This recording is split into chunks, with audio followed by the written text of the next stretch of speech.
വളക്കാപ്പിൻ്റെ അന്നത്തെ ബാക്കി വിശേഷങ്ങളാണ് കേട്ടോ കാണിക്കാനുള്ളത്. വേറെ ഒന്നുമില്ല. വളക്കാപ്പിൻ്റെ അന്ന് അവരെല്ലാം നന്നായിട്ട് സെറ്റ് ചെയ്ത് വെച്ചിട്ടുണ്ടായിരുന്നു. കുറേ ഫ്രൂട്ട്സും പിന്നെ അതുപോലെ നെയ്യപ്പം, ഉണ്ണിയപ്പം, മുറുക്ക്, ജിലേബി, ലഡു, ഇങ്ങനത്തെ കുറേ ഐറ്റംസ് ആയിരുന്നു കേട്ടോ.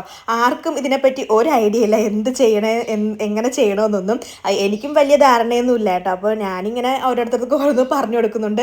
അപ്പോൾ എല്ലാവരും പലഹാരവും തന്ന് അതുപോലെ മഞ്ഞളും ഇട്ട് വളയൊക്കെ ഇട്ട് അങ്ങനെ സന്തോഷമായിട്ട് ഞങ്ങളിത് സെലിബ്രേറ്റ് ചെയ്തു കേട്ടോ. ഇവൻ്റെ മെയിൻ ഉദ്ദേശം, പ്രമിലിൻ്റെ മെയിൻ ഉദ്ദേശം എൻ്റെ മുഖത്ത് മൊത്തം മഞ്ഞ വാരി തേക്കുക എന്നതായിരുന്നു കേട്ടോ. അവർക്ക് ഓരോരുത്തർക്കും ഇഷ്ടമുള്ള സ്നാക്സാണ് എനിക്ക് തന്നത്. ഞങ്ങളുടെ അവിടെയൊക്കെ 7-ാം മാസത്തെ ചടങ്ങെന്ന് പറയുമ്പോൾ 7 കൂട്ടം പലഹാരം വെച്ചിട്ട് അങ്ങനെ ഭയങ്കരമായിട്ടൊരു ഡീപ്പായിട്ടുള്ളൊരു ചടങ്ങാണ്. അപ്പോൾ അതിനെപ്പറ്റിയൊന്നും ഞങ്ങൾക്ക് അറിയത്തില്ല.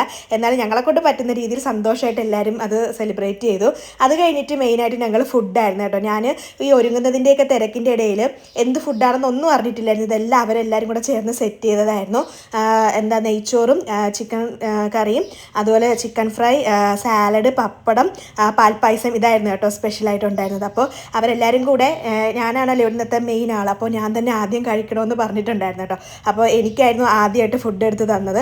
അപ്പോൾ ഞാൻ ആ നിന്ന പാടെ തന്നെ ഇതിൻ്റെ ടേസ്റ്റ് നോക്കിയായിരുന്നു. നല്ല ഫുഡായിരുന്നു കേട്ടോ. അപ്പോൾ എല്ലാവരും നല്ല സന്തോഷത്തോടെ ഒത്തുകൂടിയൊരു ദിവസവും കൂടെ ആയിരുന്നു.